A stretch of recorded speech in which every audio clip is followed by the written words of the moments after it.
안정하기로 돼 있었는데, 예, 어머님 병환과 학사 일정 때문에 제가 오늘 대신하도록 되었습니다. 예. 먼저 여러분들께 일단 좀 부담스럽게 기도를 해주셨는데, 네. 저기도 이제 신앙간지 저번에 네. 이게 헷갈려가지고 네, 갑자기 그냥 말씀입니다. 네. 신앙간지라고 하고 기도하다가 괜찮습니다. 예, 제가 뭐 조금 말씀을 좀 이렇게 전달해보겠습니다. 제가 이제 뭐 전공은 건축입니다만은 이제 역사와 세계사에 좀 관심이 좀 많다 보니까 그렇습니다. 여러분들 뭐 저 역사와 세계사에 또 저 못지않게도 관심이 있으신 분들도 있으리라고 믿습니다.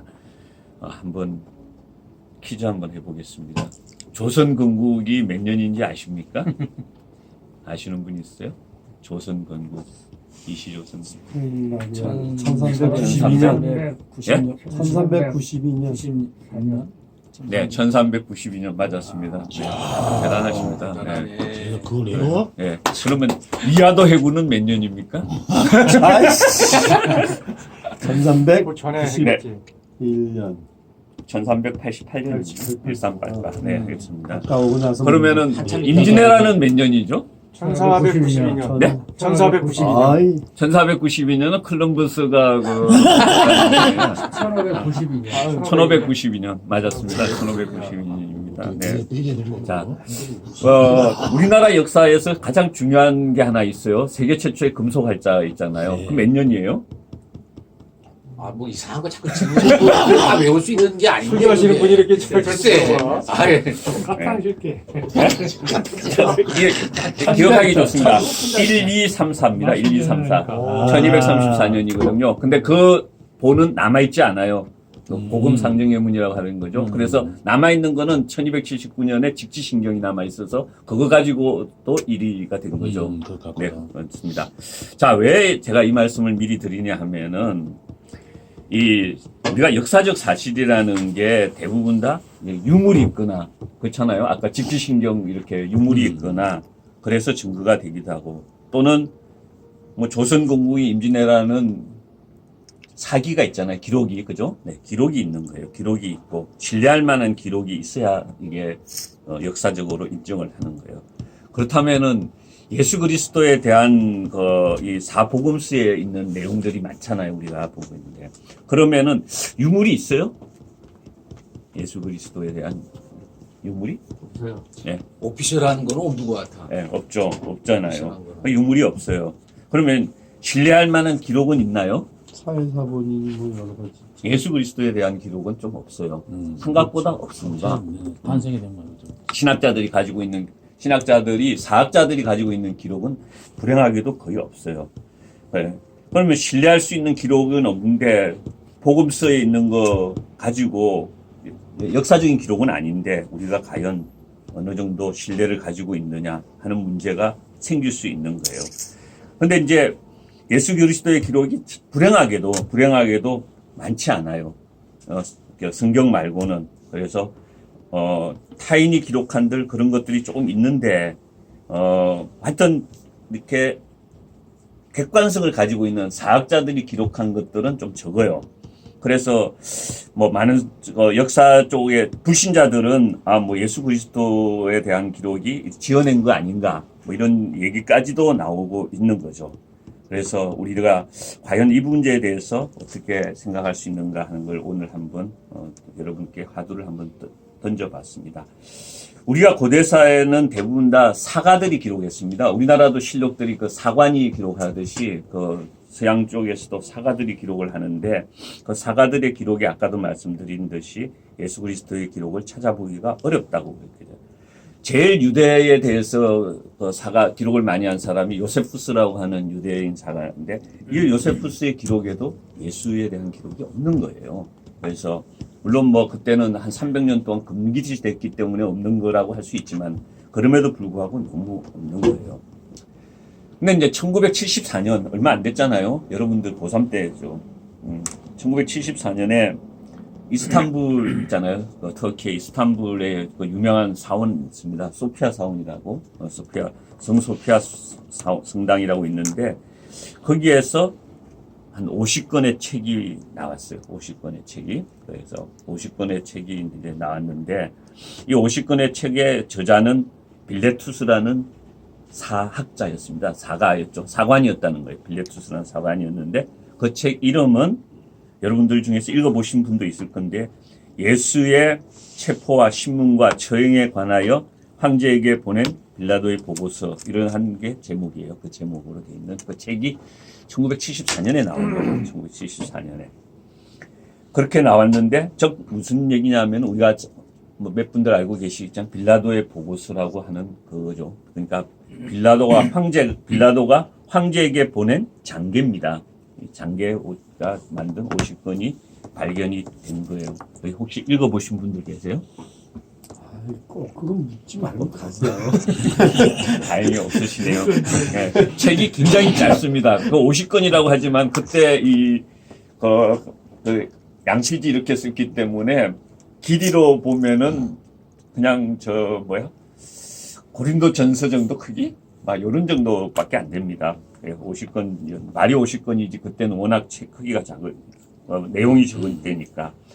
그래서 이걸 갖다가 이제 1974년에 이걸 가지고 이제 번역을 했죠. 이스라엘 쪽에서 또는 뭐 미국하고 이렇게 해가지고 번역을 해봤더니 많은 내용들이 있는 거예요. 거기에 우린 빌라도가 자기 황제에게 보낸 이제 내용 중에 뭐가 있냐면은 우리가 물이 포도주로 변했다는 이런 내용들에 대한 거죠. 왜냐하면 빌라도는 예수에 대해서 굉장히 잘 알고 있었습니다. 왜냐하면 군중을 수천 명을 끌고 다니기 때문에 그렇잖아요. 그 총독이 그 비식민지에서 5천 명을 끌고 다니고 하기 때문에 항상 정탐꾼을 보내가지고 정보를 수집하고 있었습니다. 그래서 성경에는 없지만은 당연히 그건 뭐 종독으로서는 당연한 거죠. 네. 우리 뭐 일제 강점기에 뭐 5, 6천 명 몰고 다니면서 집회하고 다니면은 당연히 뭐 고등계 행사에 출석을 받는 거죠. 그런 것처럼 그렇게 했습니다. 근데 그 내용 중에 빌라도가 보낸 내용 중에 자기가 이제 수집한 정보가 들어 있습니다. 거기에 물이 포도주가 되었다는 걸 자기가 확인했다. 그런 내용도 있고, 그 다음에 무리로 걸었다는 내용에서 몇 사람들을 해가지고 해보니까 눈으로 직접 봤다. 이런 내용도 있고, 그 다음에 가이사의 것을 가이사에게로 돌려라. 이 성경에 나오는데 그 부분도 사실은 그런 내용이 있어가지고 얘가 친로마적인가 반로마적인가 하는 거에 자기가 그거로 썼다는 거예요. 그래서 이 친구는 반로마적이지는 않구나 이렇게 했다는 그런 내용도 있고요. 그 다음에 우리가 예수님이 처형될 때 그 백인 대장 한 사람이 이 사람은 하나님의 아들이구나 이렇게 한 백인 대장 있잖아요. 처형할 때 같이 십자가 처형할 때 있잖아요. 이 사람 이름이 마커스예요. 빌라도가 그렇게 쓰었어요. 마커스가 돌아와가지고 그 사람 하나님의 아들인 것 같아요. 이렇게 얘기했다는 거예요. 그런 내용이 이 안에 들어 있었어요. 자, 그 다음에 본디오 빌라도가 예수가 친로마적이라는 어쨌든 반로마적이지는 않고 선동적이진 인물이 아니라는 걸 이제 은근히 알게 되고는 적당히 이렇게 보호를 하고 관심을 가지고 있었어요. 이 기록에서 하나 더 있는 게 뭐냐면 본디오 빌라도는 예수를 만납니다. 그래서 부릅니다. 한번 만나서 직접 얘기를 듣기 위해서 그 내용도 한번 있습니다. 그래서 본디오 빌라도가 나중에 처형에 대해서 머뭇거리고 자기 아내가 이렇게 하고 한 거에는 한번 만났습니다. 밤에. 그런 내용도 좀 들어 있습니다. 그래서 했는데. 자, 어쨌든 간에 본디오 빌라도는 예수에 대해서 약간, 적대적인 감정보다 약간의 호의적인 생각이 있어가지고, 그러한 내용들을 갖다가 거기에 기록되어 있습니다. 근데 이제 본디오 빌라도의 부인이 이 사람을 하지 말라고 하는데 그게 이제 본디오 빌라도의 현지처였는데 자기가 적어져 있습니다. 까울이라는 지방 여자였다고 그렇게 적혀 있고 어쨌든 성경에 관한 내용들이 굉장히 많이 들어 있습니다. 그러니까 했는데 이 부분을 어떻게 볼 것이냐 하는 겁니다. 성경과 너무나 일치된 부분이 있어서 예수 그리스도의 행적에 대해서 성경 말씀대로 이게 올 팩트를 증명하는 것인가. 믿음이 약한 우리들한테 이 문서가 발견된 것이 성령의 인도하심이다. 예수의 행적과 성경이 역사적 사실이다 하는 걸 갖다고 교계에서 주장을 해왔습니다. 특히 캐톨릭 쪽에서는 이걸 많이 주장을 해왔습니다. 그 본디오 빌라도 보고서에 대해서 캐톨릭 입장은 굉장히 좀 우호적인 거가 있습니다. 근데 여기에 대해서 또 반론도 있어요. 이거는 뭐 제가 우리가 기독교인이라는 측면을 떠나서 보면은 반론은 뭐냐면은 성경하고 너무나 싱크로율이 높은 거예요. 네, 이 보고서가. 그러니까 이게 마치 역사적 사실임을 강조하기 위해서 일부러 쓴 거 아닌가 하는 의문이 들 정도로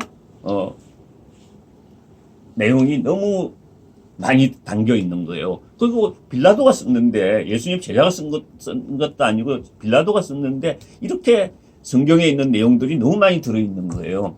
그래서 이거 1세기, 2세기경에 기독교인들이 이거 뭐야 소위 말해서 이렇게 만들어서 만든 책이 아닌가 하는 그러니까 소위 말해서 조작물이 아닌가 하는 의심도 있었어요.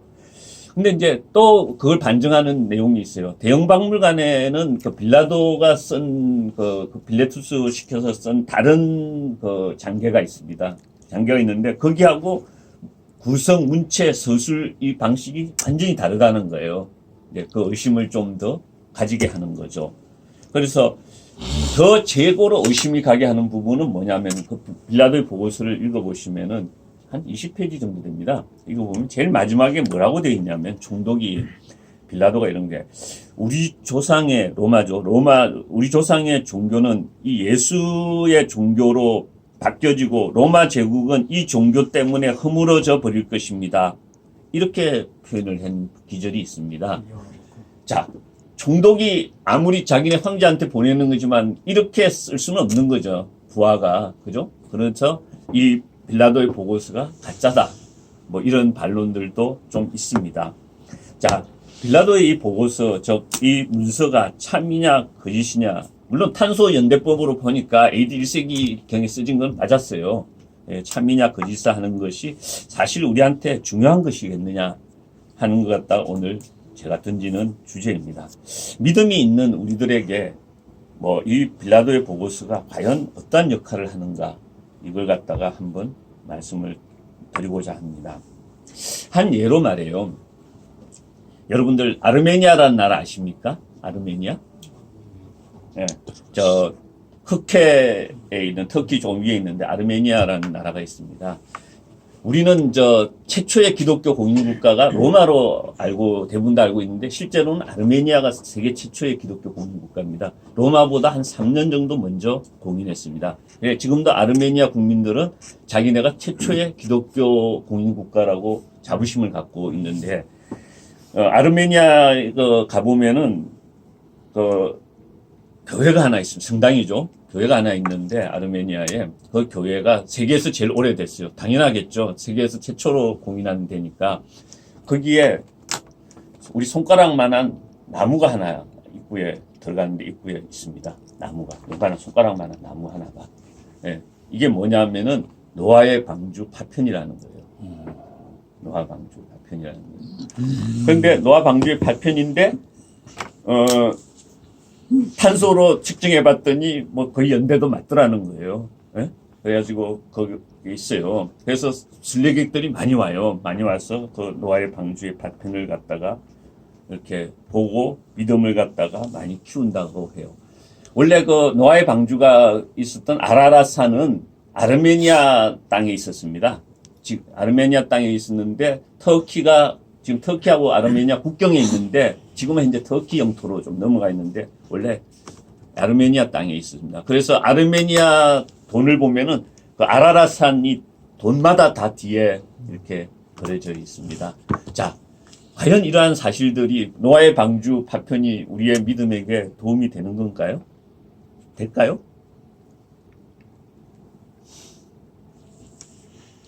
자꾸 질문을 하니까 미안하네. 자, 됩니다. 네, 되기도 하죠.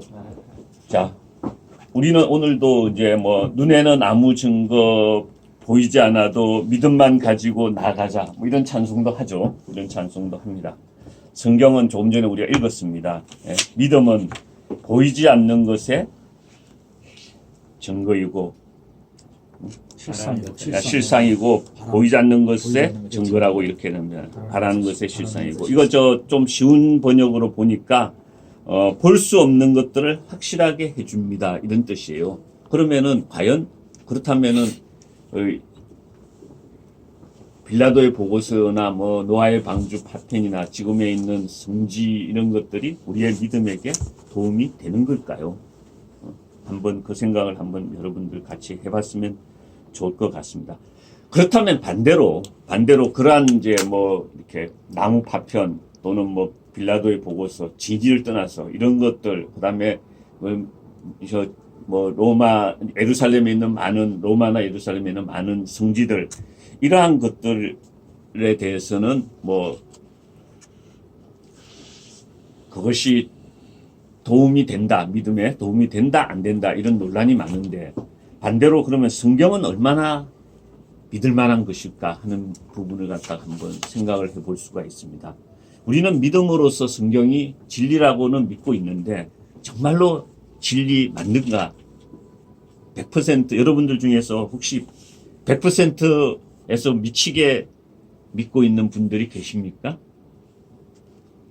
안 계시죠? 100%.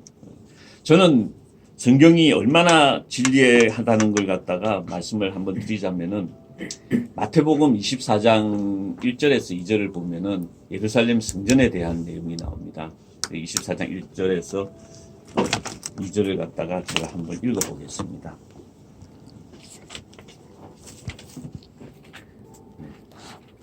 마태복음 24장 1절에서 2절 제가 읽습니다. 예수께서 성전에서 나와서 가실 때 제자들이 성전 건물을 가리켜 보이려고 나아오니 대답하여 이르시되 너희가 이 모든 것을 보지 못하느냐 내가 진실로 너희에게 이르노니 돌 하나도 돌 위에 남지 않고 다 무너뜨려지리라 이렇게 말씀하셨습니다. 아멘. 저는 전공이 아까 뭐 건축이다 보니까 이 말씀이 굉장히 왜 이렇게 말씀하셨을까 하는 생각이 들었었어요. 예. 왜냐하면은 제가 이제 중건동 지방도 좀 가봤는데 가보면은 돌 무더기로 폐허가 되어 있거든요. 돌 무더기로 대부분이 폐허가 돼요. 그럼 예수님께서 말씀하실 때, 내가 진실로 너희를 향해 이르노니 곧 돌 무더기로 폐허가 되리라. 이렇게 예언하지 않고 돌 하나도 돌 위에 있지 아니할 것이다. 이렇게 말씀을 하셨던 거예요. 그래서 그게 왜 그렇게 말씀하셨을까? 이런 거에 약간 의문을 가졌는데, 뭐 말씀은 믿었지만은 의문을 가졌는데, 언젠가 이제 책을 한번 보게 됐는데, 그 책에 역사에 관한 책이었습니다. 세계사에 관한데 그 책에 뭐라고 되어 있냐면은 이게 AD 70년에 로마 장군 티투스가 반란이 난 예루살렘을 진입해가지고 생겼은 일인데 그때 로마 군들이 예루살렘 성전에 불을 지릅니다. 예루살렘 성전에 뭐 당연히 불 지르겠죠. 그리고 이스라엘의 일부 잔류들은 마사다로 가서 3년 버티게 되죠. 근데 이제 예루살렘에 이제 불을 지르는 거예요. 근데 예루살렘 성전에 금과 은으로 장식한 물건들이 좀 많이 있었습니다. 불을 지르니까 이 금과 은이 녹은 거예요. 녹으면서 무너지는 성전의 돌틈으로 금과 은이 흘러 들어간 거예요. 예. 그러니까 로마 애들이 금하고 은이 녹아서 바닥 돌틈 이런 데로 흘러 들어가니까 그 돌을 전부 다 그렇다면 그 틈새를 다 까부신 거예요. 그래서 돌 위에 돌 하나가 남지 않았던 거예요. 예수님은 AD 70년에 예루살렘 성전이 그런 방식으로 될 거라는 걸 갖다가 보시고, 이건 정말 예언도 아니죠. 보시고 말씀하신 거라는 거죠. 그래서 저는 대대체 그냥 뭐 무너져서 뭐 흙더미가 되리라 뭐 무더기가 되리라 이렇게 하지 않으시고 돌 위에 돌 하나도 있지 않을 것이라 한 거는 그 얼마나 그 장면에 대해서 정확하게 보시고 말씀하신 거죠. 이때 적은 자는 이 내용을 몰랐을 거란 말이에요. 이게 무슨 뜻인가? 진짜 우리도 그렇게 알고 있잖아. 이거는 그냥 폐허가 될 거라는 예언이다 이렇게 했는데 돌 하나도 돌 위에 인치지 않은 거예요. 왜? 틈새마다 금과 은을 찾기 위해서 다 헤집어 버렸거든요. 좀 뭐냐면은 저는 본디오 빌라도의 보고서가 진리냐 아니냐 또는 뭐 예루살렘에 여러 가지 있는 성지에 있는 것이 진리냐 아니냐 진짜냐 아니냐 뭐 스테고지가 맞냐 뭐 이런 것들이 진짜 아니냐 또는 뭐 아르메니아에 있는 이 노아의 방주 파편이 진짜냐 아니냐 이런 거에 보다는 우리는 성경에 대한 믿음을 좀 더 가져야 된다는 것을 먼저 말씀을 드리는 거죠. 눈에는 아무 증거가 아무리 보여도 우리는 말씀이 우리에게는 흔들리지 않는 믿음의 진리가 된다는 것을 꼭 좀 기억했으면 좋겠습니다. 아멘. 여러분들께 주님께서 주시는 그 모든 거는 우리에게 항상 진리라는 거죠. 우리는 뭐 빌라도의 보고서가 나왔다고 해서 믿음을 더 가지고 뭐 성지순례를 했다고 해서 믿음이 더 증가되고 이러한 수준은 아니라는 거라는 거죠. 여러분들께서는 성경 말씀이 완벽한 진리라는 것을 아시고 그렇게 우리의 믿음 생활에 정진했으면 좋겠습니다. 기도하겠습니다. 사랑하는 주님, 오늘 저희는 예수 그리스도와 관련된 한 역사적 사실에 대해서 말씀을 나누었습니다. 우리의 믿음은 역사의 기록의 진리에 따라서 좌우되지 않습니다. 그리고 성경 말씀 외에 더 어떤 진리도 더 필요하지 않습니다. 예수님은 살아계신 하나님의 아들이시고 그리스도이심을 굳게 믿기 때문입니다. 사랑하는 주님, 이 신앙 고백을 드리는 저희를 주님께서 기억해 주시옵소서. 예수 그리스도 이름으로 기도합니다. 아멘. 예.